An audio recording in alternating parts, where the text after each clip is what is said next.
এই গোটা পৃথিবীর কোনো কিছু না জানলে, কিছু না চিনলেও আমি একটা মানুষকে চিনি, নীলা। কিন্তু এই মানুষটা আমার চেনে না।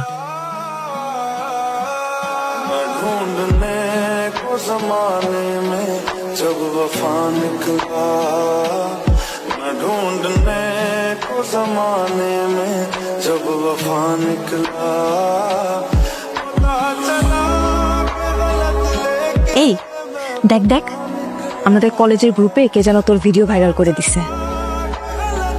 দেখি কার গ্রুপ? সেদিনের ভিডিও, ওই যে আমরা করলাম মাঠে। আসলে তো ওটাই তো। কে করছে কাজ? আইডি দেখি, একদম ভাইরাল হয়ে গেছে। আচ্ছা ওই যে আমার ডাকে থাকতো।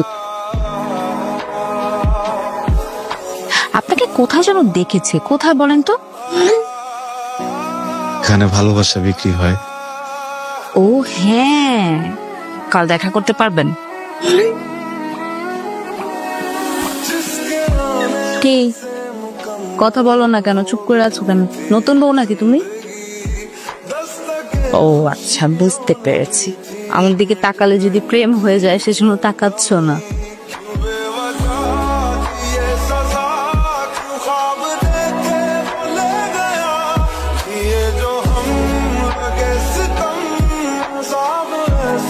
আমার যেন খুব ইচ্ছা হয় আমাকে কেউ ভালোবাসে, এরকম খোলা মাঠে বট গাছের নিচে হাঁটু গেড়ে বসে আমাকে কেউ প্রপোজ করে চিৎকার করে বলুক, হে পৃথিবী দেখো আমি এই মেয়েটার প্রেমে পড়েছি। ব্যাপারটা অনেক সুন্দর হবে না বলো? না, একদমই না। কেমন যেন বাস্তবতার সাথে কোনো মিলই নেই। কালকে কাজ আছে, কাজ না থাকলে একটা জায়গায় নিয়ে যেতাম।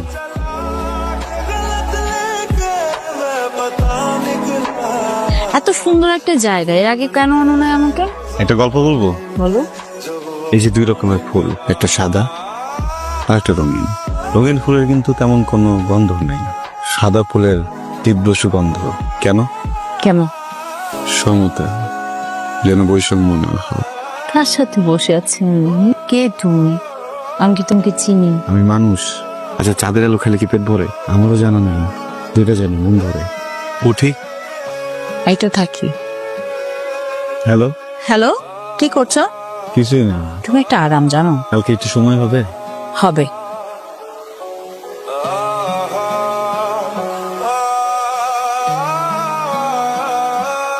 হে পৃথিবী দেখো, আমি এই সুন্দর মেয়েটার প্রেমে পড়েছি।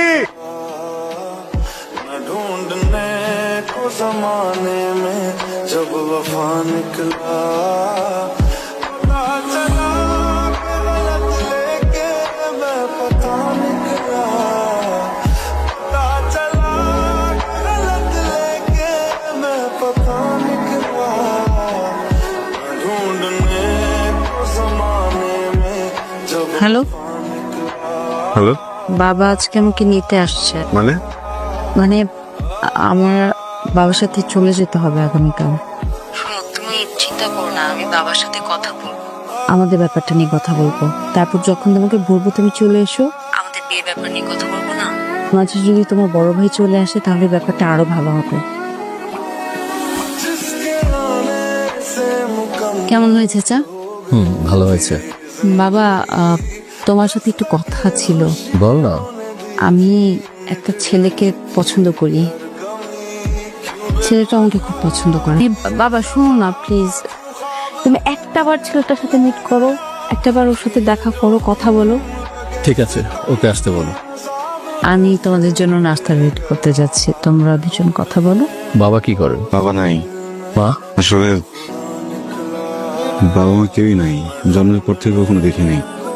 আপন বলতে একজন বড় হয়ে গেছেন। বাবা মা আছেন নাকি মারা গিয়েছে, এই বিষয়টা ঠিক ক্লিয়ার না। বুদ্ধি হওয়ার পর থেকে কখনো আমার বাবা মারে দেখি নাই।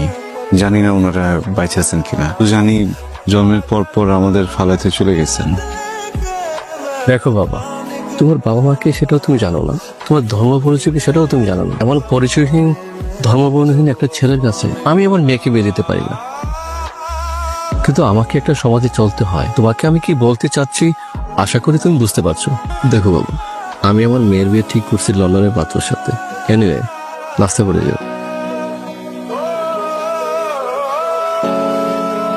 প্লিজ তুমি আমাকে ভুল বুঝ না রাতুল।